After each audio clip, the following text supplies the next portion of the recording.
Today's topic is basically how archaeological discovery in India, and here among us we have very famous personality in archaeology, uh, Dr. Ponikant Mishra.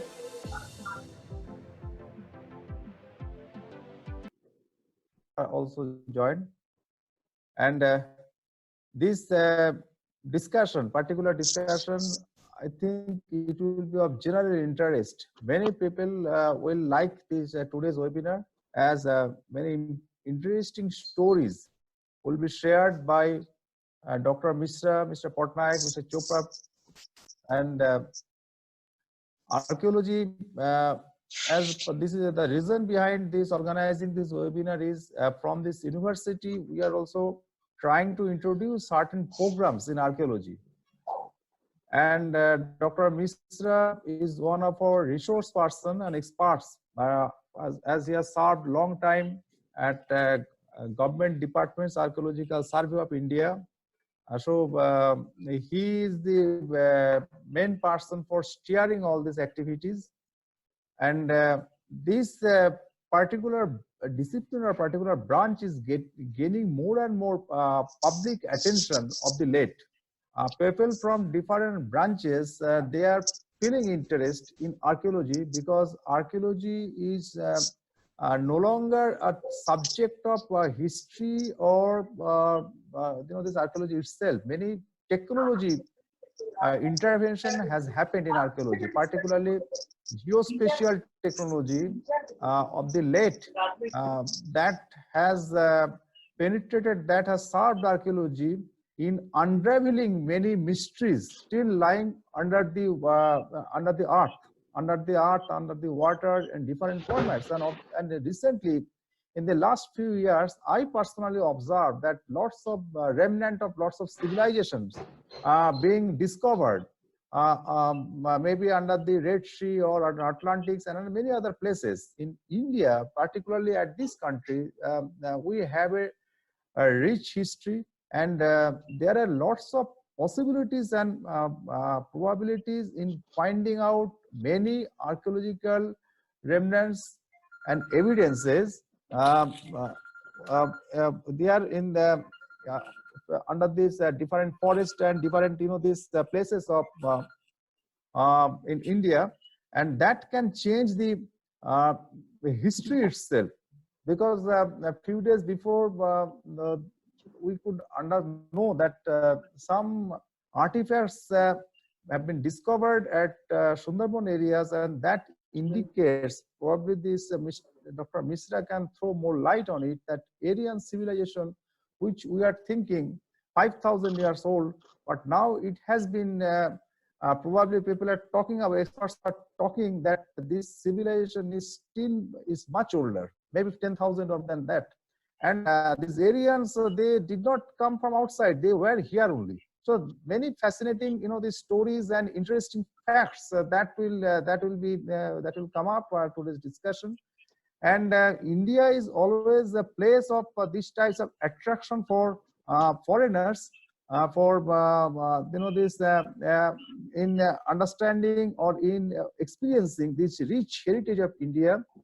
Here you see there are lots of historical sites or archaeological sites in India which has received UNESCO's tag as the heritage sites of the entire world.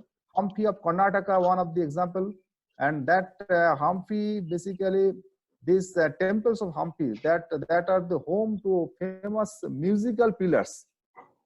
Even the British people, I have only a little bit this interest. That's why I read stories about it. The British, they became curious, and they wanted to know how the music is generated, and they decided to cut the pillars, 2 pillars, to find the source behind the music.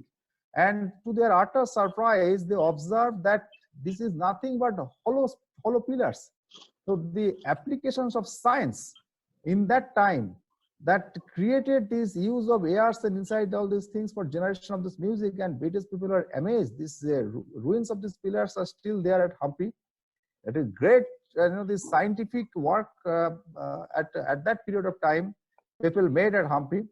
Similarly, the Konark temple at Orissa. Konark temple is one of the beautiful temple because here there are many the scientific facts can be validated, particularly astronomical facts can be validated by this the movement of these shadows and this using the mathematical calculation. Recently, I went that particular place, and the preciseness of knowing the position of sun and get the knowledge of time. That time, this is a really a splendid things at long period of time, that this cutting all these things to the precise accuracy for measuring all these angles and all these things to predict the times. So really that indicate this intelligence level and intellectual level of people at that period of time. Nalanda Bihar is another example, because this is the place that confers the lotus or spiritual this knowledge. And for Nalanda, for the attraction of Nalanda, people from other countries, particularly China, this Huensang, he traveled a large distance across the desert, across the mountain, across the forest to come to Nalanda to gain knowledge. So this was all, this remnant is still there. Nalanda is there. This university, how this university, these structures, these designs, and these things at that time the people conceived and did. It's still a matter of wonder for all of us. Sachi Stupa, this built by King Ashoka. Still, these are wonders of these experiences. This particularly that this in 19 probably so you can tell 1990 or some before that, it was declared by UNESCO this heritage site, World Heritage Sites, and these all these are beautiful structures, and history speaks there. If we stand before all these structures, all these things, the history becomes live. And there are many places like this, Dholavira, Kalibanga, Rajasthan, and Gujarat, and many places. Then Kaushambi, Uttar Pradesh. Dr. Misra will throw more light on all these things, the story behind all these things, the science, all by which this archaeological structure was developed at that period of time. New technologies are now giving new lights, are throwing new lights in understanding that the history and science for that period of time. So that's why this is now a subject which fascinates scientists, engineers, technologists, so this historians, archaeologists. So it has become, the multi-dimensional subject. It is really a subject of getting interest from different corners. So I believe that we will have a very interesting and exciting and engaging discussion. Dr. Misra will narrate many stories, particularly his great work on this archaeologist Rakhaldas Banerjee, and then he had more works. I know that personally. He had written many books, many these booklets. So he can narrate all these stories of Khajuraho and all these things. There may be very wonderful stories regarding Khajuraho. Mr. Chopra, I personally know, he takes a lot of interest in all these things, old monumental structures, heritage sites, and all these things. And he is also very avid readers of many archaeological, these facts and historical facts through these books and these web resources and magazines, and he can also contribute significantly to this at today's discussion. And our another speaker, Mr. Jiban Patnaik, he will be sharing his wisdoms and knowledge.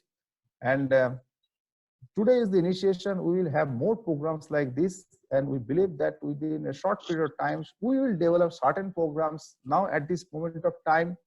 So maximum through the digital route to get more interested persons in archaeological study and archaeological researches for development of a network community And with this, the archaeological research will get a momentum, particularly at this stage. In West Bengal itself, there are lots of potentials for this carrying out or culturing in this particular area. And here we will have a large number of professionals from these diverse subjects or diverse background and multidisciplinary approach to nurture these areas for this gaining more and more new insights of the histories and the facts which happened maybe thousands and thousands before with a new light. So with this, I would like to conclude, because this is not the time. I am not the I only initiate. My role is to inaugurate and initiate, but the major task is now on Dr. Misra, Mr. Chopra, and Mr. Patnaik. So I believe they will catch the attention of all the participants significantly. With this, I wish a happy learning to happy interaction or happy this experience of archaeology to all the participants.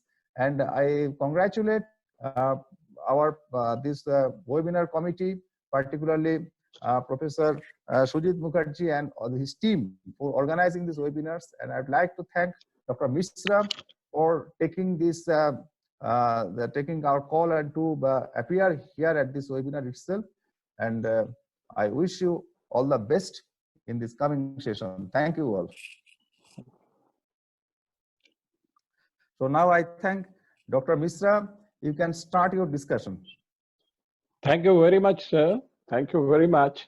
And first of all, before starting, I just want to thank you that you are a scientist and you are an eminent scholar. You understood what is archaeology, and you can very well define about archaeology's role in technology, how the country like India, who has got enough archaeological potentiality and that needs a real technology, that needs a real scientist like you to save this national heritage which we have. I can say that in world, India is only one country where we get archaeological finds in every after 3 to 5 kilometers. It has got a very big ancient ruins. Most of the ruins are now damaged because people are not knowing it, but it requires technological survey. It requires ISRO's interference. I've been trying from my sources while I was in Archaeological Survey of India that technologically how best we can develop archaeology. And ISRO had many plans, many things regarding Nalanda, which was one of the best monastery of the world, where for entrance to the Nalanda University, one student has to pass 10 centers, and after he will pass the 10th center, then he was given an admission. And all those 10 centers, the first center today, as we will call them as a Chowkidar or something, but he was such a learned Buddhist scholar that he will first make a complete X-ray of the students who will come for study in that institute. And Nalanda at present is a World Heritage Site, no doubt, but Nalanda's only 10% ruins are under protection. And when I was in charge of Nalanda archaeological finds, while as the head of the Patna zone, I had a correspondence with ISRO, and I wanted that full Nalanda, because on record we are getting that Nalanda was spread up. Nalanda University was spread up in 20 kilometers of area. So far, we don't know what was the entrance of Nalanda. Where was the entrance of Nalanda? I, with many of the archaeologists and scientists from ISRO, made an exploration in Nalanda. And we wanted to know the entrance gateway of Nalanda, because Wensang refers in his memoir that he entered from the northern side. So a lot of mapping was done by the scientists, and then interpretation was made by us. And 8 kilometers away from Nalanda Monastery, we could get the entrance ruins. We could get some pillars of brick. That pillars were down inside, and that pillars had some cells. And that cells, later on, we interpreted with the scientists that this was the place where the first entrance examination, the students coming for entrance in monastery has to appear. Likewise, what I want to tell you, as the Vice Chancellor Professor Moitara Sahab has introduced, I think this is the first very interesting topic which an eminent scientist like him has understood archaeology, what it is, how it needs a deep archaeological scientist. It is needed with some engineering skill and technological skills so that we can preserve and protect our sites and monuments. I know many of the Buddhist stupas. Take for example of Buddhist stupas, we have got the record that Ashoka's son Mahendra constructed 12,000 Buddhist stupas. If you go around India, you will not get more than 500 stupas till now. After independence, what exploration we have done. So we had a plan that even for this also, some technological device needs to be developed, because the stupa is not a thing which will be just constructed on the floor. Stupa's construction goes down the earth. It is, if the stupa is 12 feet high, the digging inside it goes at least 6 feet down. So suppose the top remain is demolished, definitely we will get some evidences by ISRO scientists mapping that this was the stupa site where the 6 feet down the stupa remains are still existing. I would be talking just now about one of the stupas which I discovered in 1982.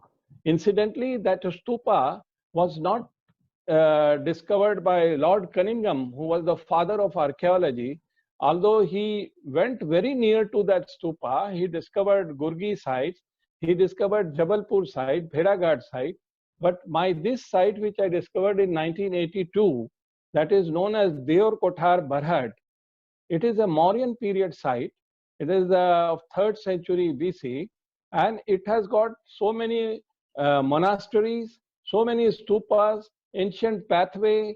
It has got some Brahmi inscriptions. We did an excavation for 3 seasons, and we could find out that this is one of the very important stupa like Sanchi, Bharut, Sarnath, etc. So that was missing. It was in 1981-82, I was a young chap and I was moving in the area and exploring the sites. So one day evening at about 7 o'clock, I was not getting any sight for the last 2-3 days. So I was very disturbed. So I met some of the person and I asked him, can you give me some clue about any ancient remains nearby? He told me, sir, there is just Itaka Bhatta. I think you know the Itaka Bhatta will be the kiln, which is inside the forest. So would you like to travel with us? Then I and that man and 2 of my colleagues, we went to that site at about 10 o'clock in the night.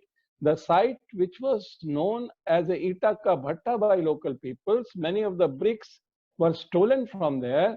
But immediately when I reached at 10 o'clock in the night, I saw that was not a Itaka Bhatta, but that is a Mauryan stupa.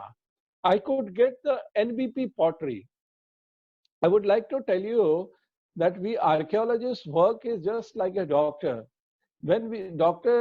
Nowadays doctors go for many investigations, but you go back to 30 years back, the good doctor will just catch your nerves and he will say how much fever you have got, or you have got a typhoid, or you have got what disease. So soon after, when I climbed that stupa, I could get some potteries. That potteries are NBP potteries, Northern Black Polished Ware. That pottery is a typical pottery which was built only during Ashoka's time. And with that pottery, anywhere in India and outside India, anybody is getting any site, we authenticate that this site is of the Mauryan period.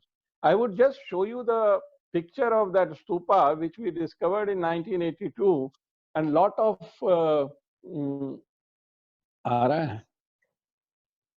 this is the stupa site. It was fully vegetated, thickly vegetated, and when we saw this stupa, we were very much interested to see how is the brick. The brick was of the Mauryan period because there is a size of the brick in the Mauryan period, and then we started the archaeological excavation of this stupa.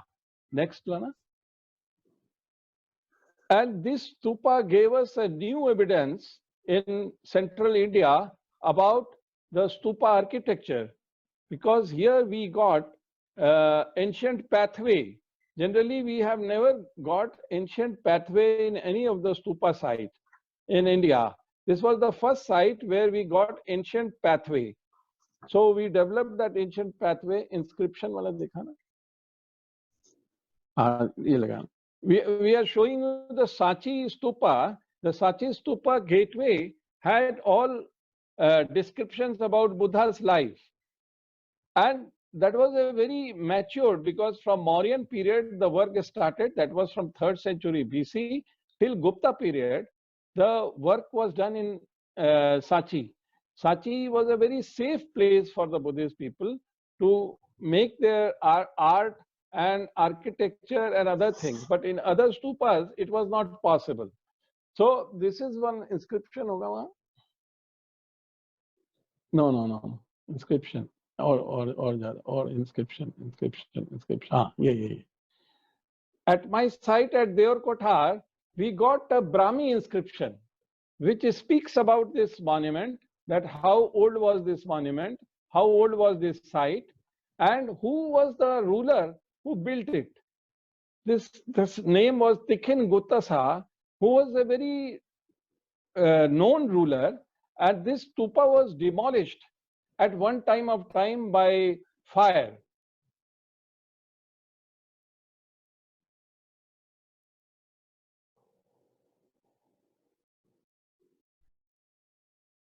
The interesting site which was missed by many scholars of the world, the British rule had done a lot of work in India, but there are many things which they could not discover.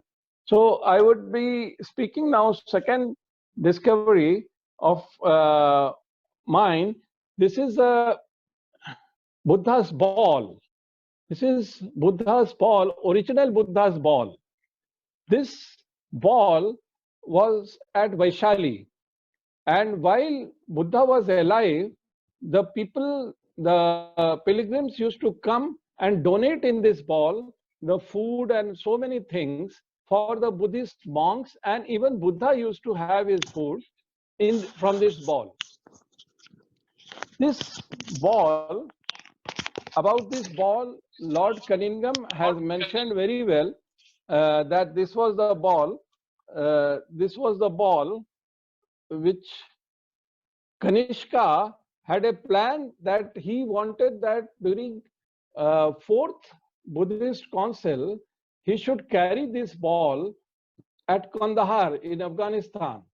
So Government of India in 2013 sent me to Afghanistan to authenticate this ball, whether this ball was of the originally it was from the Buddha's time. So looking to this ball, I could find some Brahmi inscription in the lower part of the ball, the 6th line. I could find some swastik sign on the 6th line. And after deep study, I could find that at later stage, there was an overlapping, and in Afghanistan, the Muslim rulers had put some inscription on the top of Brahmi script. But the 6th line, we have got 7 words in Brahmi. I could find this was of sandstone, and sandstone is nowhere found in Afghanistan. So later on, I gave my report to Government of India stating that this is the original Buddha's ball. which is lying in Kabul National Museum. So this was another very major discovery which we can do on archaeology.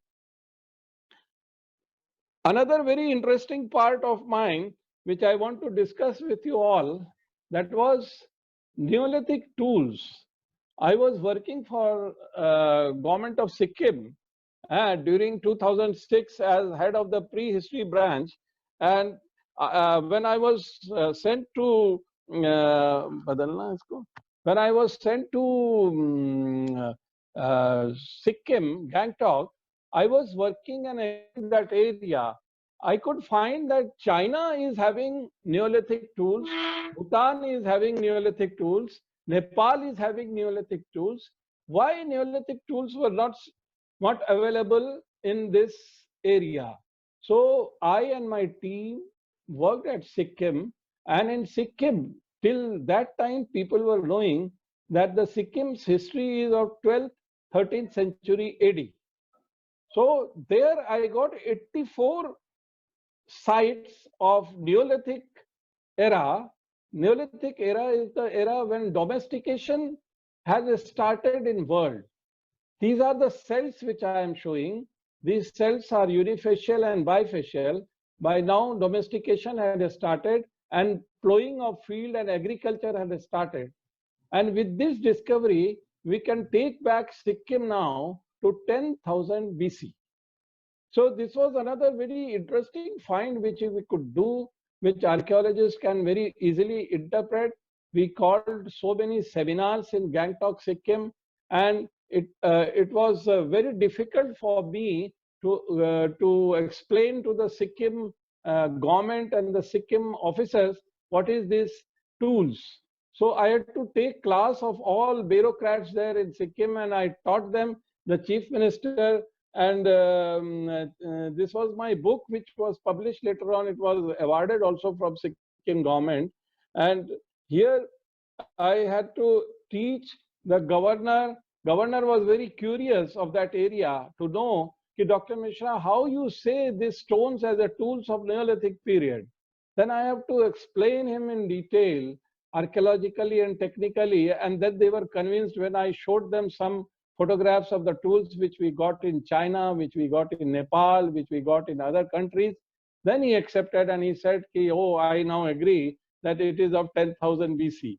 The bureaucrats were also taught by me there.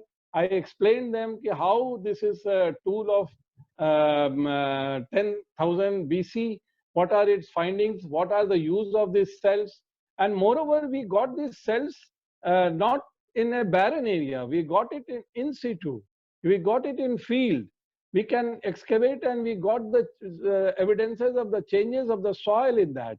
Scientifically, we have proved that this was Neolithic tools. So Neolithic tools, I think all of you could know very well. Next, what I wanted to tell you, during Millennium Celebration in 1999, while I was in charge of Bhopal region, there was a visit of President of India, and President of India wanted to stay at Khajuraho for 10 days. It was a very tough job for Archaeological Survey of India. My Director General, my Secretary, my Minister, Chief Minister, all were very much upset that for 10 days, President Sri Narayanan was supposed to come and stay in Khajuraho. Then I called my team. And I said, no, let us utilize these 10 days and let all of us work, because as I told you earlier, the Britishers have discovered 25 temples in Khajuraho.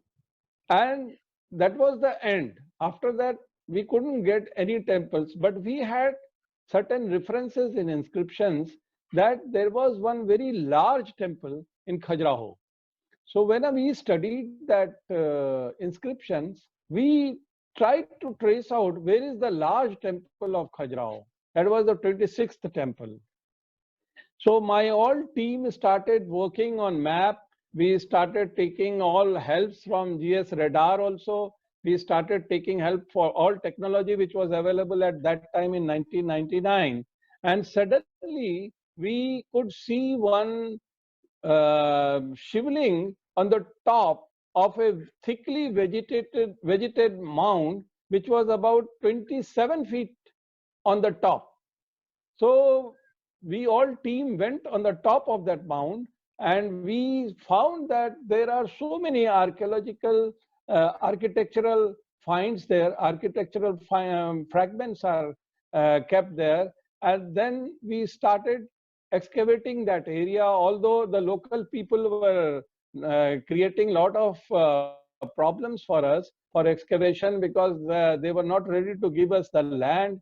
So we have to compromise with them. We have to explain with them that this is archaeological excavation. If we will discover some good things, tourists will come, it will be developed. So likewise, we started the excavation there.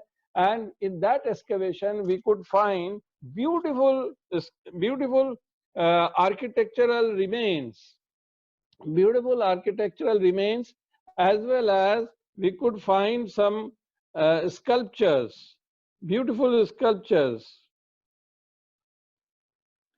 And the height of the temple, because the length of the temple was 37 feet length. So usually in other temples of Khajuraho, this was a very calculated construction. If the length is 34 feet, the height would be 34 feet. So till now, the evidences which we got in Kandaria Mahadev temple or any other temple in Khajuraho had the length of 34 feet. But in this discovery, we got the length of the temple was 37 feet. So definitely its superstructure must be 37.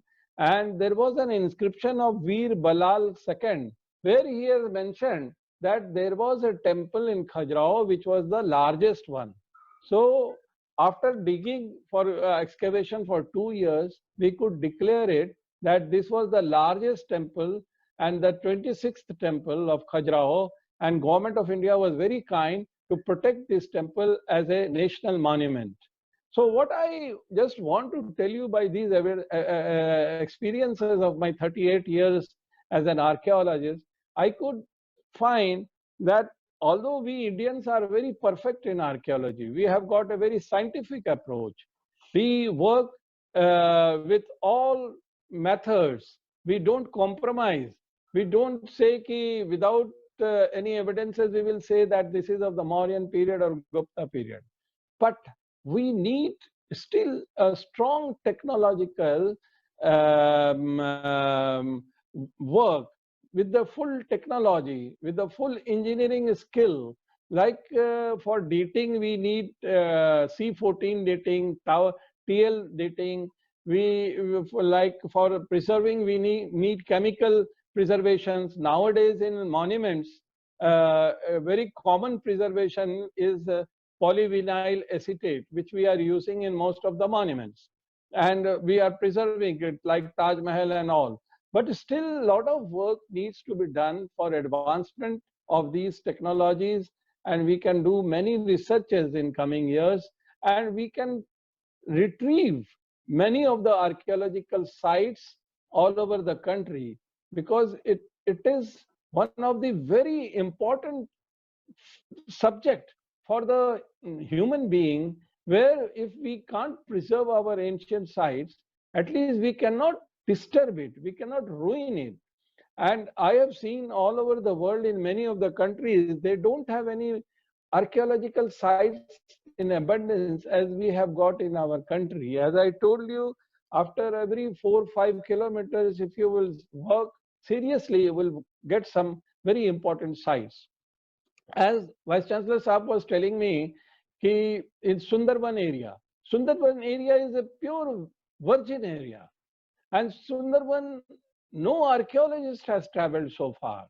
Reason may be whatever, but in last year of 2015, suddenly we thought, let us go to Sundarban and explore in that area. So I went with my team to Sundarban area, and suddenly while we were moving there, we could find a boat rider who took us to his house, and he said, sir, for the last 20 years, I've been collecting so many artifacts in and around this area. So we went there, we could find such an important findings by that boatman. He had so many archival materials, he had so many fossils.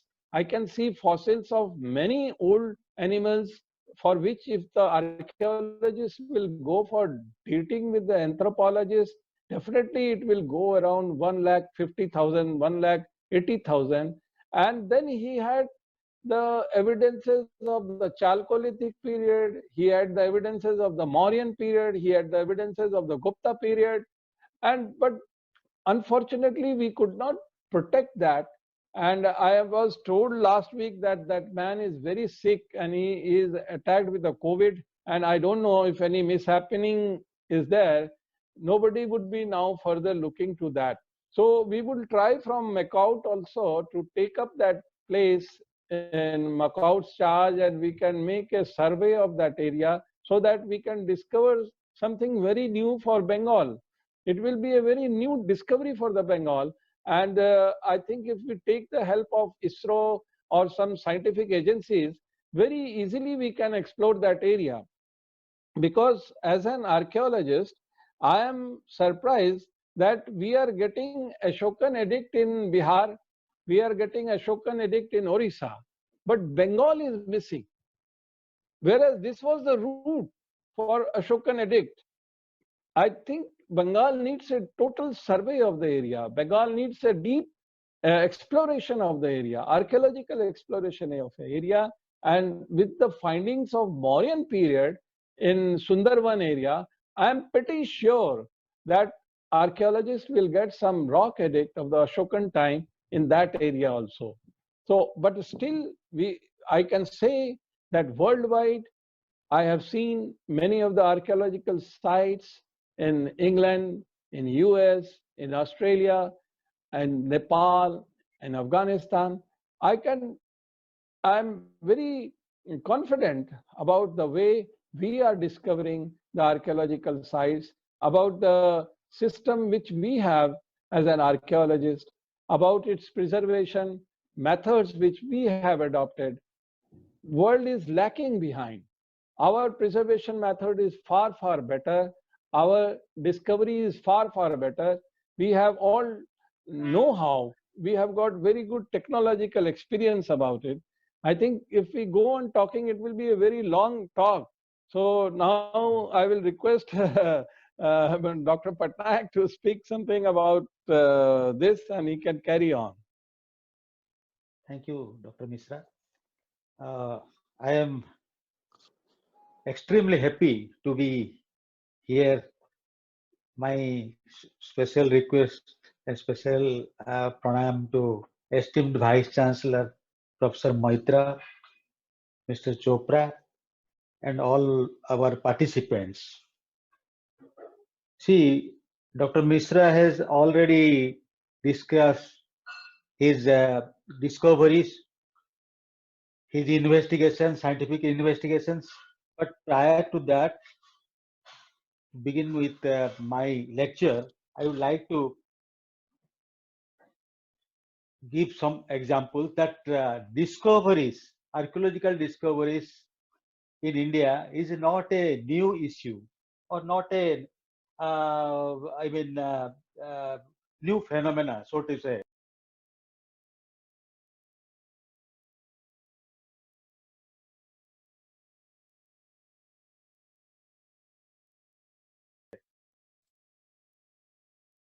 You Do you hear me, sir? Hello? Yeah. It all started with this British period. So we are very much grateful to the Britishers, and it is with the establishment of, I can say that Asiatic Society of Calcutta, with the founder Sir William Jones in 1784, that has germinated the further discoveries to see in the future centuries. So in true sense, we can say that he is the first pioneer of archaeological discovery.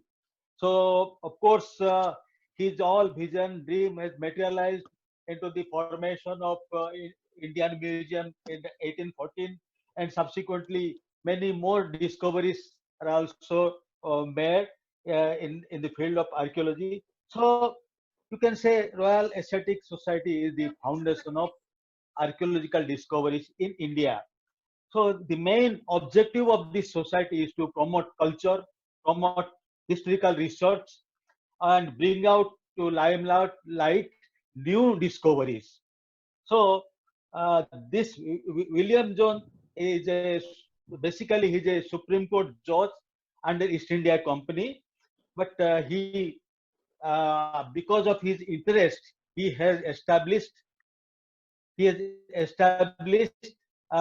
Royal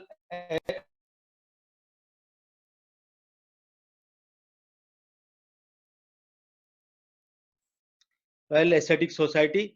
So there's important personality in this regard. I can say that under East India Company is James Prinsep, as Professor Misra, as Dr. Misra has already expressed that James Prinsep is very well known in Indian archaeology. He is one of the father figure.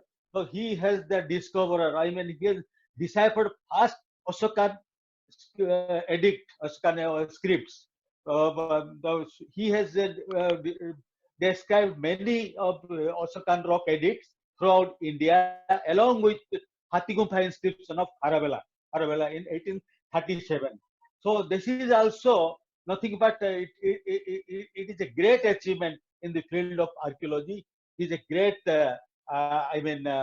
discoverer. Then I can say that in the field of archaeology, Professor Moitra has already told about this. Archaeology is a multi-faceted subject.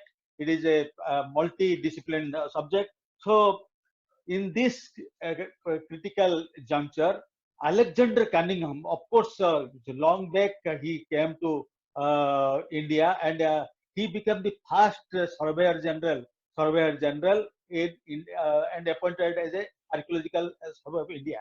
So in 1861, that was also his appointment also coincided the establishment of archaeological survey of India in 1861. Since then, ASI was striving to bring to new archaeological sites. Alexander Cunningham basically is a military engineer, but his job was just to follow the trail of Huyen Sang. Where Huyen Sang has visited the Buddhist sites, he has followed and found. It is very surprising. For example, the sites like Savasti, Nalanda, and Takshila, Rajgiri, Vaishali, all these sites were discovered by and mentioned by Alexander Cunningham. So this is the great, fascinating episode in Indian archaeology. So in that way, we can say that Alexander Cunningham was the father of Indian archaeology in true sense. Because he has given name and fame to archaeological survey in India. So he had located many Buddhist sites. Basically, his job is to deal with historical archaeology, particularly Buddhist archaeology. So then he was followed by another important personality, James Burgess, who was responsible for publication of Indian Antiquary, then Epigraphic Indica, Epigraphic India, and New Imperial Series, and so many other doyens of archaeologists, epigraphists. They have made their contribution to make impression to create a long-lasting imprint in the Indian mind. So that is James Fleet. James Fleet also one of such personalities. Then this is about your epigraphy and historical archaeology. What about prehistory? Prehistory is also a subject. It is also a discipline included in archaeology, but it is combination of history and geology. Robert Bruce Foote, basically, who was also a geologist, served in India. He discovered some Paleolithic tools. First Paleolithic tools were discovered at a place called Pallavaram in near Madras in 1863. So all his collections were collected in the Madras Museum. Now it is known as Robert Bruce Foote collection. He is also known as father of Indian prehistory. And in a way, although he is a geologist, but he has discovered more than 500 Paleolithic sites all over India. So that is the great importance of Robert Bruce Foote. Bruce Foote. Then very important history was rewritten when John Marshall became the Director General in 1901. At the tender age of 25, he became Director General. Had he continued up to that post up to 1928. So it is a long stint of your more than one quarter century. He had contributed many things to the archaeology. For example, in the field of conservation, in the field of excavation, in the field of epigraphy, numismatic, in all aspects, archaeology became enriched subject. So during his time, that great Harappan site like Mohenjo-daro, Harappa were also excavated. Mohenjo-daro, Harappa, and who was the explorer and who was the discoverer? That credit goes to Rakhal Das Banerjee. As Professor Moitra already told, he is also one of the important personalities from Bengal. He had explored, discovered the site Harappa, I mean Mohenjo-daro and Harappa. And he is also supported by Dayaram Sahani. They have excavated Mohenjo-daro and Harappa in 1922. So simultaneously, Marshall was interested in taking up excavations at Taxila, Sanchi, Shravasti, Boishali, Rajgriha, and all important places, including Nalanda and Patliputra. So, but he had some limitations, whatever it may be. I don't want to go into detail, but archaeology as a subject was revolutionized when Dr. Eric Mortimer Wheeler took the leadership of Archaeological Survey of India from 1944 to 48.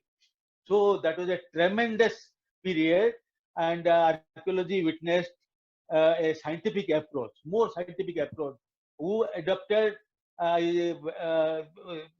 scientific approach in the excavation, field study. So stratification, a particular principle, geological principle was adopted in archaeological excavations. So he had also written a very important book, Archaeology from Earth, that is still treated as the Bible for archaeologists, archaeology from Earth. So he had excavated Taxila, he has excavated Charsada now in Pakistan, and he had excavated Brahmagiri and Karnataka, and he has also responsible for publication of ancient India. So in entire his career, he dedicated for the cause of archaeology in India. During that time, he had produced a very good number of archaeologists, a band of archaeologists to be trained under his leadership. Amlanand Ghosh, B.B. Lal, Jawaharlal Mitra, and M.N. Deshpande. So many other important personalities were also trained under Wheeler. So Wheeler's contribution is simply remarkable in Indian archaeology. So you can say that Professor Lal has excavated during his tenure, that he excavated Sisupalgarh in 1948, that is located in Odisha. I will also mention in the later discussion. that Sisupalgarh he excavated. It was the first early historical settlement, fortified settlement. So it is a fortified one settlement in early historical time. So he excavated that site, and he found also its chronology in a very scientific manner, and he has fixed the time frame from 3rd century BC to 3rd century AD. So on the basis of the scientific analysis, he had fixed the chronology. So that is the importance of Wheelerian archaeology. So other than Professor Lal and other thing, yeah, we have seen also important personalities like Amlananda Ghosh, M.G. Dikshit, and M.N. Deshpande, B.K. Thakur, great giants in the field of archaeology, and Z.D. Desai, particularly in the field of Muslim epigraphy. Then Srinivasan is a great authority on temple architecture. Krishnadev, a North Indian temple. Then H.D. Sarkar. Uh, then other than these archaeological Survey of India personalities, and many more names are also come to our mind, that Hasmukh Desai Sankalia, the first director of Deccan College, founder director of Deccan College, S.B. Deo, J.D. Ansari, and M.N. Dhaki. M.N. Dhaki is famous for Encyclopedia of Indian Architecture. So you see, these are the personalities. So they were under the influence of archaeological Survey of India somehow or other. So during this period, I can say from post-independent period to till date, important sites were excavated. Nalanda, Ajanta, Nalanda, and many more sites were also discovered. Ajanta, then Sanchi. Sanchi was a long discovered during the time of Cunningham. Then major important excavated sites in India, which were done in a very scientific procedure, following the scientific procedure norms. That is, your Nagarjunakonda, Lothal, the first dockyard port site was excavated in India. Then Kalivanga, the first pre-Harappan site, pre-Harappan and mature Harappan site. Then greatest site of Asian subcontinent now is Dholavira in Gujarat. So now it is also to be declared as World Heritage. I think it has been declared as World Heritage site. So Rakhigadi, where Professor Dr. Misra has also worked there. So these are some of the important. Then we will remember the great men like S.R. Rao, who has dealt this underwater archaeology. That he underwater archaeology and excavated Dwarka, submerged city of Dwarka. So these are some of the important activities of Archaeological Survey of India. And Angkor Wat, where India has worked for the restoration in Cambodia. So that is also UNESCO site, World Heritage site. So, and our archaeological team has also worked in Afghanistan, Kandahar, Buddha, that Taliban they have destroyed. That was also rectified and restored by Indian team successfully. So these are some of the important personalities and their discoveries. There are many more names. So only I have given a few examples to cite my talk. Then I think I should now come to this is in a nutshell. I just told about the discovery and achievement of Archaeological Survey of India or Archaeology Department, Government of India. So to begin with this talk, that as I belong to Odisha, I would like to share something about Odisha. So Odisha is a very lesser known state, or lesser known archaeological remains known to anybody. So I would like to highlight the importance and the discoveries and achievements of, in the field of archaeology discoveries. So Odisha being the easternmost state, no doubt, but it also not lagging behind this archaeological discoveries or achievements. I can say that archaeological discoveries in Orissa is divisible mainly into your prehistory, proto-history, and historical archaeology, epigraphy, numismatic, art and architecture, and almost all it covered. So the thing is that it was not much publicized earlier. So in the field of prehistory, we have also made, our impression that Valentine Ball, a British archaeologist, geologist, he had collected some uh, tools, Paleolithic tools, just like Palavaram, in 1874. So 11 years after this Madras Paleolithic tool.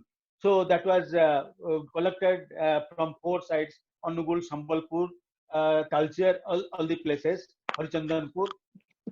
So these are the some pre-discoveries. Then in 1924, one very eminent archaeologist of our state, that Paramanand Acharya, who was the father of Odishan archaeology, we can say. So he had reported first Neolithic tool in his own native village, in Moyurbanj, that is Boidipur. So, to be very surprised, surprisingly, I can say you, sir, that Moyurbhanj has also had the distinction of having the first Paleolithic site to be excavated. That is in the first of its kind in India. That is a Kuliana state. Excavated prehistoric site that was excavated for the first time by Calcutta University under the leadership of Warman, then Enkebos and Dharani Sen of Calcutta University in 1940s. That is the first sites to be excavated. Then there are some important landmarks also in the field of discovery of archaeology. In post-independent period, we have seen that Professor Lal has excavated the first fortified settlement at Sisupalgarh, 1948 to 50. Then Devla Mitra, who happened to excavate a Buddhist site at Ratnagiri for 3 years, 1958 to 61. Then that gave importance the Buddhist archaeology at par with other part of India. So then B.K. Thapar was then superintending archaeologist. Later on, he became director general. He also excavated a place called Kuchai in Moyurbhanj district in 1961. That was the first excavated Neolithic site excavated in Odisha. That Mesolithic and Neolithic site. So Dabala Mitra had excavated Ratnagiri. Then subsequently he excavated Jaugada, where she had found fortified settlement at par with your Sisupalgarh. So that was also excavated. And Jaugada was also famous for Ashokan's edict, Jaugada. So that was also deciphered by James Prinsep. Sir, then further work was intensified. Archaeological survey intensified its work when ASI had established two offices. One is Bhubaneswar Circle Office, another was the Excavation Branch 4. So after the establishment of these two offices, works were intensified, sir. So from 1985 onward, Odisha has never looked back so far as archaeological discoveries and explorations are concerned. So Bhubaneswar Circle, under the leadership of Dr. Chawle, has excavated Lalitigiri, another Buddhist site. So both Lalitigiri, Ratnagiri, and Udaygiri, these are all Buddhist sites. In Odisha, it is known as Diamond Triangle because it is located in a triangle shape. Geographically, it is located in a triangle. That is why it is called Diamond Triangle Buddhist sites. So all these sites are excavated. The problem oriented to establish the location of Pushpagiri Mahavihar. Pushpagiri was mentioned by Huan Seng during his visit to Odisha. So that was located somewhere there in that region, but it is yet to be relocated. But just in search of this Pushpagiri, we have excavated Ratnagiri, we have excavated Lalitagiri. Lalitagiri also excavated by Chawle, and me was also one of the participants. And that was excavated from 1985 to 91. Unfortunately, Dr. Chawle, as untimely demise, forced me to write the book on excavation of Lalitagiri that is also published by Archaeological Survey India under my name. So that was the first site, sir, that had yielded relic cascade. So Buddhist relic cascade. So nowhere from Odisha has provided this result of this relic cascade. So this is for the first time we have found relic cascade in 1985. Then another important thing is that we have also found from excavation an apsidal structure. That is also for the first of its kind in Orissa in Buddhist context. So 4 monasteries are there, and one of the monastery was named as Chandraditya Vihara. Then, sir, simultaneously we have also excavated Archaeological Survey of India excavation plant Udaygiri. Udaygiri was excavated by B.K. Sinha, Bimal Bandopadhyay, then P.K. Trivedi and others. So from 1985 till 2003, in 3 phases, it was excavated. That indicates that the chronology of the site was from 1st century AD to 13th century. Similar is the case with Lalitagiri also. It was also chronology is 1st century to 13th century. So we have out of these 3 Buddhist site result, I mean excavated result, we found that we had fixed the Odishan chronology, which was till date it was called as Dark Age in Odisha. That was not there. It was almost all clear through these excavations. So that was the greatest discovery so far in Odisha. Then we have also excavated other sites like Baravati. Baravati was also a fortified settlement and medieval period. Then important excavation conducted by Archaeological Survey branch, excavation branch, that is Golbai, the first Chalcolithic, Neolithic major excavated site. That it was a Neolithic, Chalcolithic, and Iron Age site. So that was there. Then Calcutta Patna was the first Buddhist site. Maritime site was excavated by Archaeological Survey of India.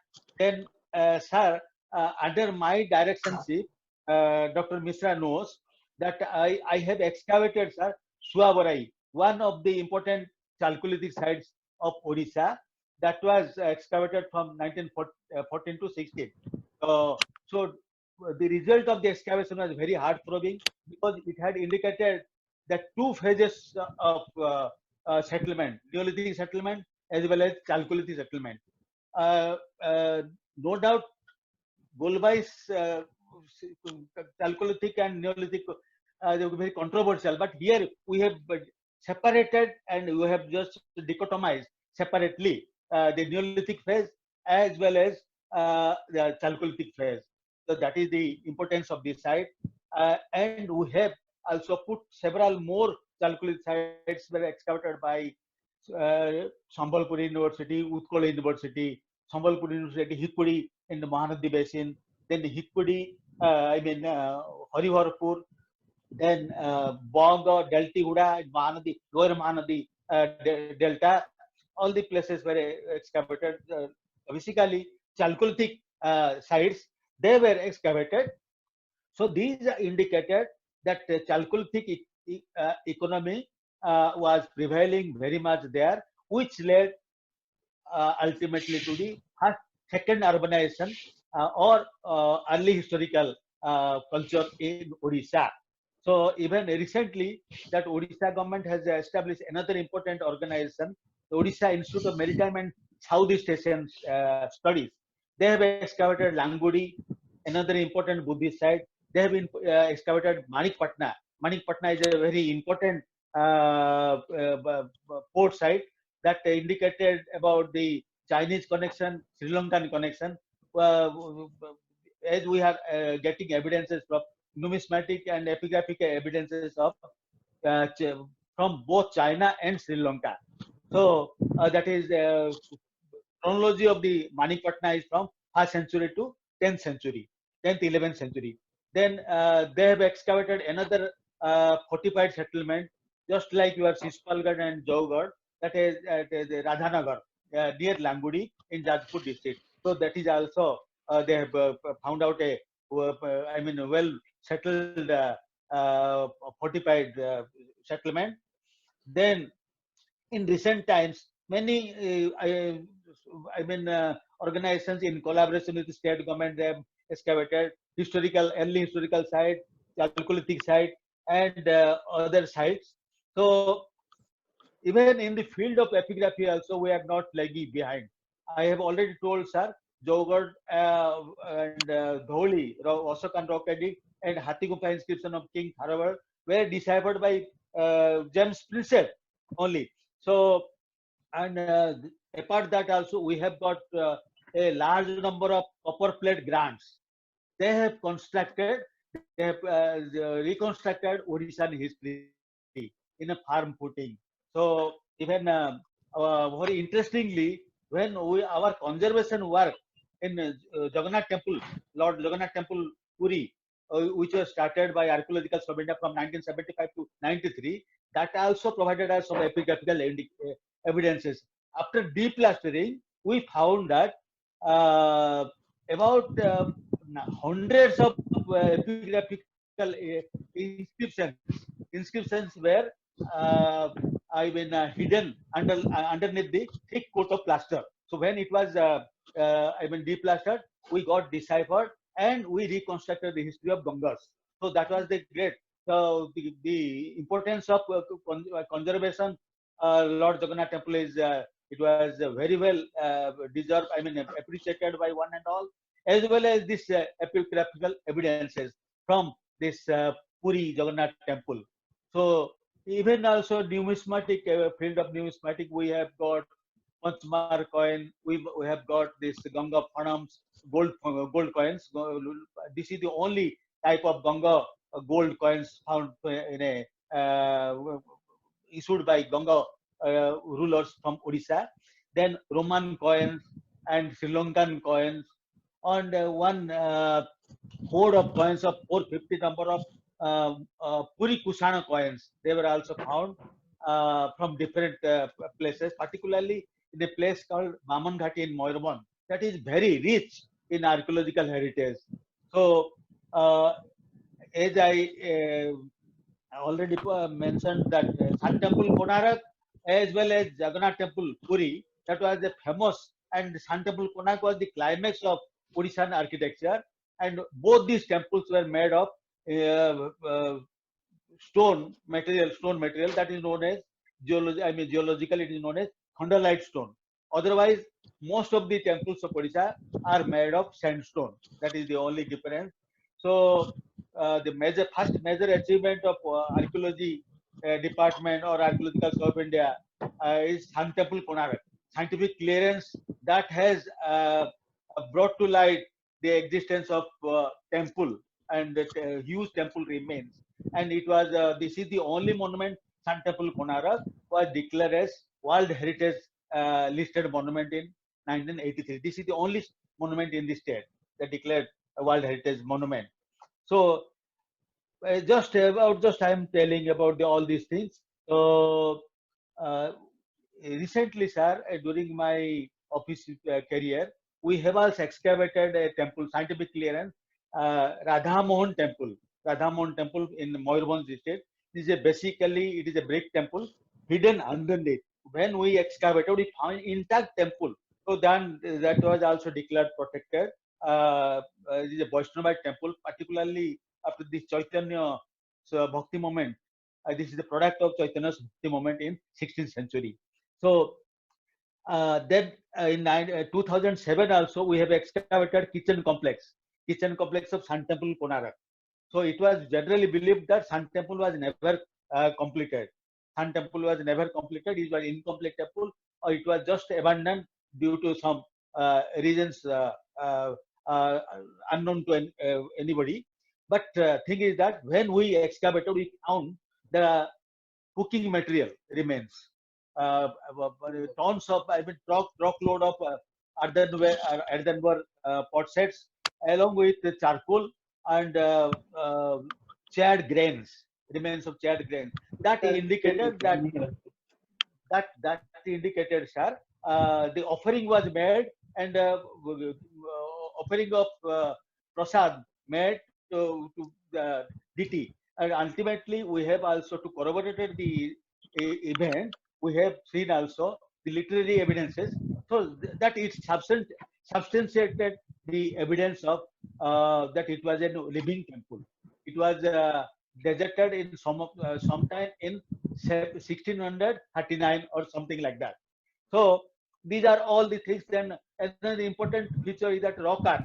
The rock art was also one of the important aspects of archaeology. That was also not new discovery. 1933, Dr. K.P. Jaiswal, he has, discovered some petroglyphs and rock paintings in a rock shelter in Bikram Khol, a place called Bikram Khol, a rock shelter that is in now in Jharsuguda district. So subsequently, many more sites have been discovered by different researchers, Gudahandi, Jogi Matha, and Usha Koti, Hamoda, and Badam Pahada, and Changa Pahada, Pakhana Pathar in Moyurbhanj, and mostly the rock art sites were concentrated in Sundargarh, Moyurbhanj, and Kalahandi district. So now we have also located recent years, 2-3 years back, we have located also some rock painting and rock art sites in nearby Bhubaneswar, Chandaka Jungle. So this is something, some important discoveries also made in our archaeology field. So I have just discussed very archaeological discoveries and profile of archaeological survey of India and its their contribution in a very nutshell. So this discovery, this the investigation is a never-ending process. The search is still going on, and we're hopeful to get more and more discoveries in coming years. Thank you, sir. Thank you, Mr. Thank you. Patnaik. Thank you, sir. You had elaborately discussed this role of different archaeologists in the context of Odisha. Very good, excellent, excellent deliberation. Now I would like that Mr. Chopra would contribute something to this to today's evening's discussion.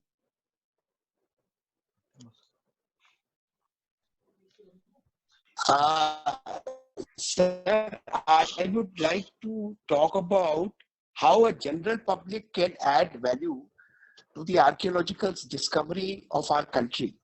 See, to start with, the three founding fathers of Indian archaeology, Sir William Jones, James Prinsep, and Sir Alexander Cunningham, all three were non-archaeologists. You see, William Jones was a judge, James Prinsep was an engineer, and Alexander Cunningham again was an engineer.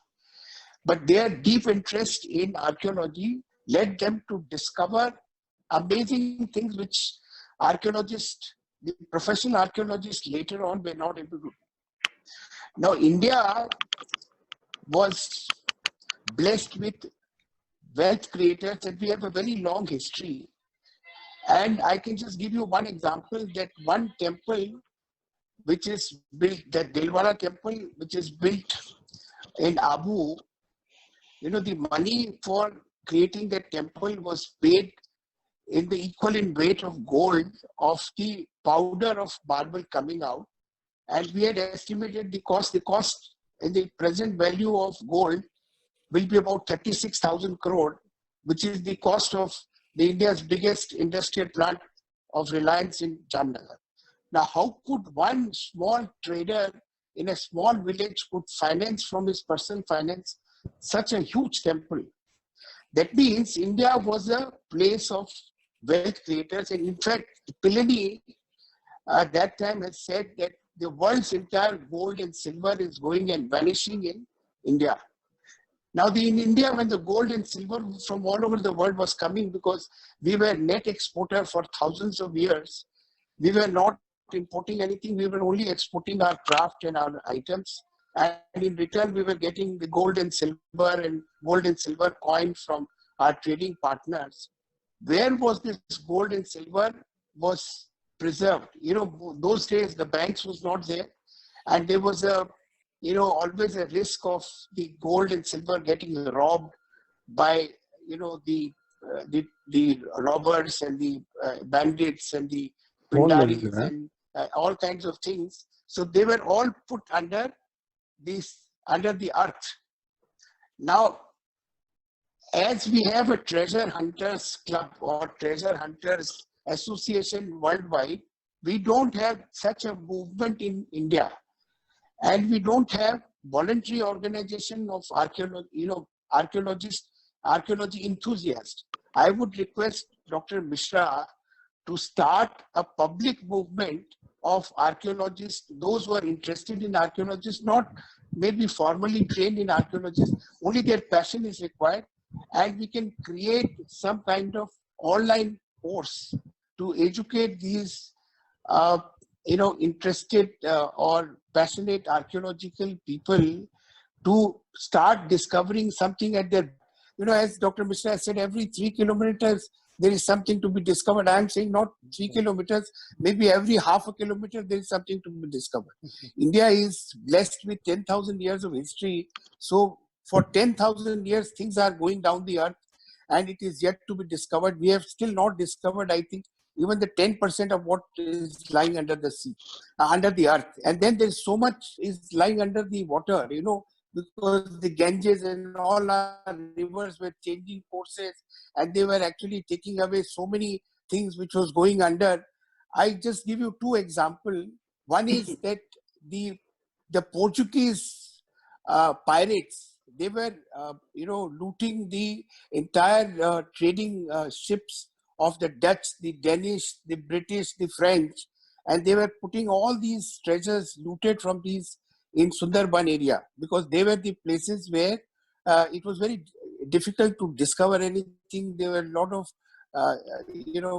shady places. And it is said, I've read in many books, that thousands and thousands of treasure troves are yet to be discovered in Sundarban. There is another very interesting story is that Jagat Seth, his house was looted many times by Marathas. And every time after his house was looted, the next day he was back with business with entire money. That means he has kept his treasure somewhere hidden from where he could bring back the money and start business again. Only after the death of the last Jagat Seth, whose son was very small, and he was called by Mir Qasim, and he was murdered by treachery in the fort of Munger, that the house of Jagat Seth went down. Now it is perceived that he died before disclosing the secret of this treasure to his son, who was that time only 6 months old, and therefore this treasure is somewhere hidden in somewhere in Murshidabad, yet to be discovered. So what I will say that if we have some kind of law where the metal value of the treasure discovered can be given, or at least part of that money is given to the discoverer, there'll be a lot of public interest or interest from the foreign people who want to come and, you see, there's such an enormous work. I don't think Archaeological Survey of India all alone can do this task. So therefore, the public, if they are becoming made interested, we can make significant discovery, because public other than India is doing a lot of archaeological discovery. I'll tell you, the company which has discovered recently Titanic, who sunk under the sea, they have a business model where they are going and discovering the most famous ships which are sunk under the sea, and they are bringing them on the top. They are taking out all the treasures, and they are allowed because they are all international water, and you find anything in international water is your it's your property. So, and this has led to so much of discovery which is happening today in the international water by professional divers and professional discoverer.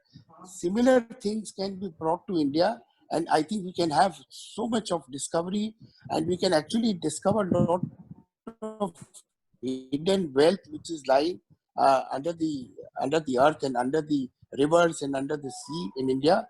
And I think this not only it will lead to a lot of new discoveries in terms of archaeological find, but also make our country a very rich country, because we had these treasures lying around. Only we need to do is you may be having a treasure in your backyard. You don't know the treasure is there. Only if you discover it, will find it. So this is what I would say, that public should be made also interested in archaeology, and if the public joins this movement to discover, then only one God finding out archaeological find. With this, I would thank both the panelists. It was a great session, and we learned a lot. And thanks to Makout and the Honorable Vice Chancellor for organizing this webinar. Thank you so much. Thank you. Thank you, Chopra Sahib. So we had very interesting and exciting discussion, and I believe that our participants, they got many food for their thoughts, or they can take up many, this as a structured career program, or as a program for giving a vent to their passion, taking up these types of activities as hobby. Archaeology, there are many fascinating stories and fascinating facts associated with astrology. For Dr. Misra, he explained the lots of archaeology artifacts which are available, and where he has himself worked with many stories. And Mr. Patnaik also narrated many different interesting stories of different archaeologists in the context of Odisha. Mr. Chopra also pointed out very interesting things, how this can be taken as one of a hobby, interesting hobby. These archaeological findings, archaeological study, all these things, that can be an interesting hobby and a fascinating hobby. So with this, I believe it was a wonderful session. I do not know whether there is any questions or not. If there is any questions, I'd request Manoj, if you are there, then kindly see whether there are any questions from our participants, and that questions can be placed before our panelists for these interactions.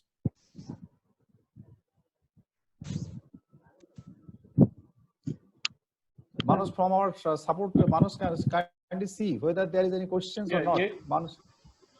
Yes, there is a question. Sixth question. Sir, what is the first question is?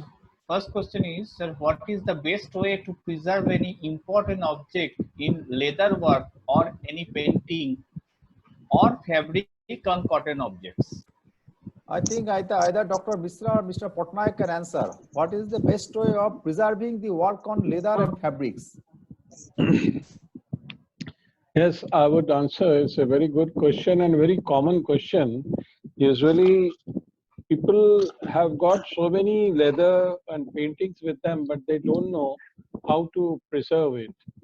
And as VC Saab must be knowing that in Makout, we wanted to start the course also, a certificate course on this points, that how we should preserve the paintings, leathers, which are not very old. They are hardly 200, 300 years old, but usually they are affected with insecticides. They are affected with weathering. They are affected with some mishandling. People don't know how to keep it, how to save it. So for preservation, we have to use, there is one method known as fumigation method. Fumigation method is like that, when a new baby is born, and that baby gets jaundice. So doctors put him inside the fumigation machine. Likewise, fumigation machine is a very common machine. It is not very costly or something. Hardly it gets in 40-50,000 rupees. So that machine is the best machine where all these insecticides and foreign effects on these leathers, paintings, even in cloths can be curbed. And we have to see that how safely we preserve it. We should handle it properly, because after 100 years it becomes an precious thing, and these precious things needs to be handled very carefully. If we handle carefully and we preserve it with these things, even we can put some chemicals also. There are some chemicals which can be used for its preservation, but chemicals are very delicate. We should first check up whether certain chemicals, if we use it, it may not destroy, it may affect positively. And Archaeological Survey of India and State Department of Archaeology, as well as Physical Research Laboratory, has got their offices all over the country. So we can take these materials to their office also, where they can do these things in a very nominal charges. Charges are not very high. Very good. So is there any other questions? Next question is, has anything archaeological identified in Sundarban area, Sevak? Yes. You see, hello. Yes, Hello. yes. Continue. Sundarban area is a virgin area. Not a very systematic archaeological work has been done there. So we were planning from Macaut only to take some project in Sundarban area, or Chopra Sahab, and we were all planning from ILA side also, so that a team should work in Sundarban area. We should go with a map. We should divide Sundarban area in 4 parts, and we should find out the archaeological wealth which is hidden inside. Likewise, we have got many evidences from prehistoric times. We have got tools, we have got fossils, we have got Chalcolithic pottery, we have got Mauryan pottery, we have got Gupta pottery, we have got so many terracotta objects, so many vessels which are of 3rd century, 1st century AD. But no systematic work has been done. So I hope in coming months and years we will plan, and we will see that Sundarban area becomes one of the very important archaeological find in world. The same thing is applicable for Andaman Nicobar area? Andaman Nicobar area also, not lot of work has been done, but still we have done. I, as the head of the prehistoric branch, I did 2 excavations there in Andaman Nicobar area, and we got very good sites there on the sea coast. But still that area is also left barren. I told you now, India is a very vast country and it requires very deep study. Like Mr. Chopra said that he is not ready to accept 3 kilometers, even after half a kilometer, we have many ancient sites. So Andaman also is not very well done. Yeah. The next question, most important one, that is, what is the career in archaeological? How to build a career in this? Oh, wonderful. You see, archaeological subject, at one time, it was a subject which was known to very few people. Very few universities had archaeological education. And people had not so much of interest if you go back to 30 years. But now it is one of the popular subjects, not only in India, but all over the world. We have many institutions which are giving courses in archaeology, archaeological science, and we have in universities, we have postgraduate classes, and Archaeological Survey of India is having Institute of Archaeology, which gives 2 years course where they have got a field training, they have got all practical training, all students are trained and after training they get the job in the departments of state and central archaeology. And moreover, what I have found now in India, there are many NGOs. They have started archaeological trainings for 3 months, 6 months, 1 year, and these NGOs want to train as a heritage march, or they are taking some classes how to preserve the heritage, how to preserve the ancient remains and all. So now job wise also it is very lucrative, and otherwise also it is very popular. Now archaeology, if you can see the net, every day you will find one news of archaeology. Archaeology is never missing. So day by day it is getting popular, and anyone is interested in this subject, always they will be welcomed and they will be treated with full honor in this society. That's the most interesting question at last. What is the original name of Jagat Seth? Mahatab Chand or Mahatab Roy? That Mr. Chopra can answer. Yeah, he can answer very well. He has worked on that. I unmute.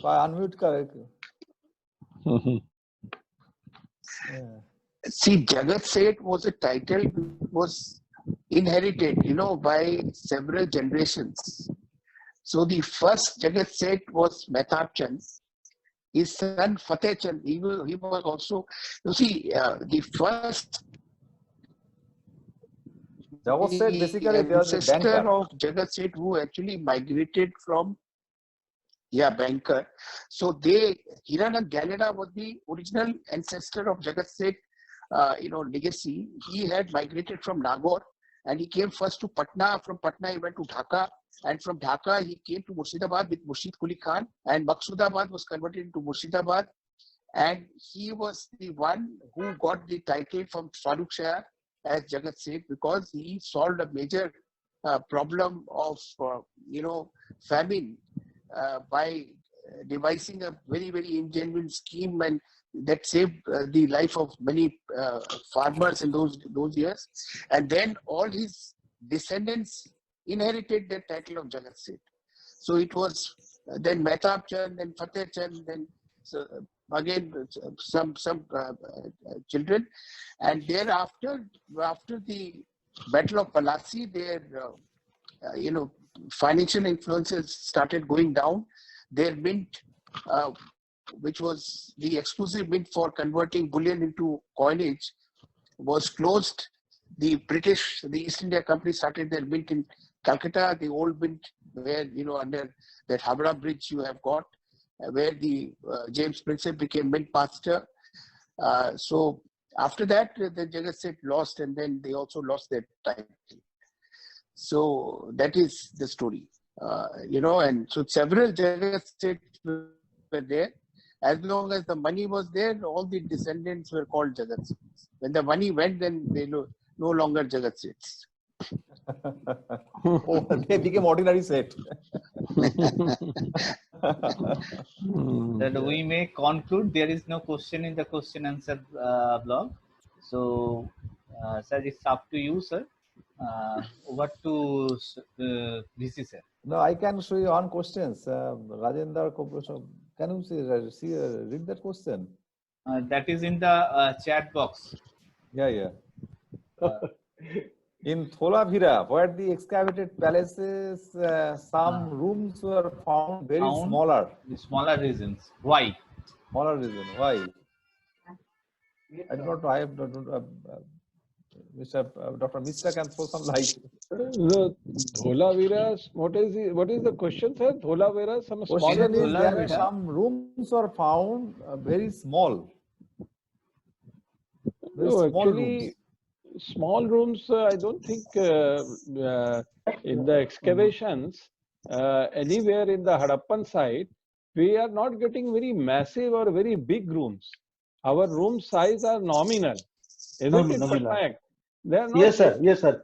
I have participated Dholavira excavation. Yeah. You can tell. I also found that room size is not a large one. It is just moderate in size. Yeah. But halls are there. halls and Halls are there. other rooms are there. Granary, storage, and all the places that large rooms are required. Yeah. Maybe for But small bachelor, cells, maybe for bachelor's accommodation. maybe, maybe. Interesting, sir. Uh, Yes, sir.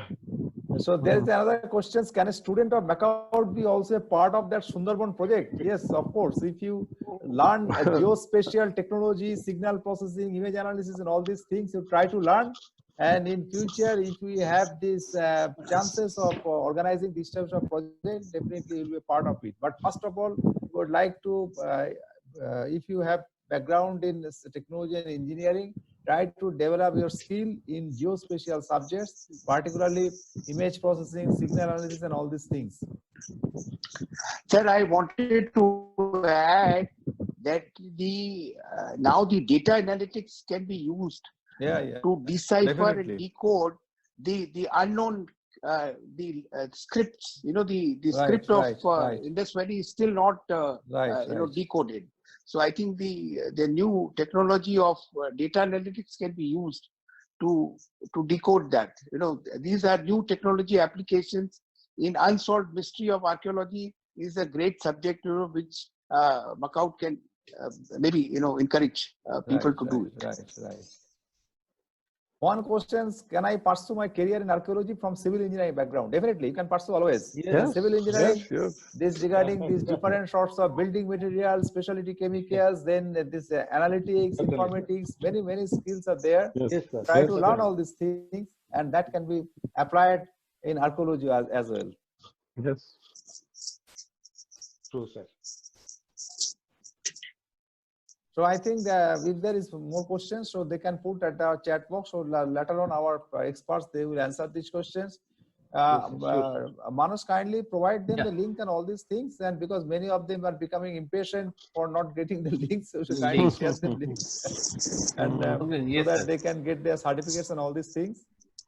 And with this, I would like to conclude.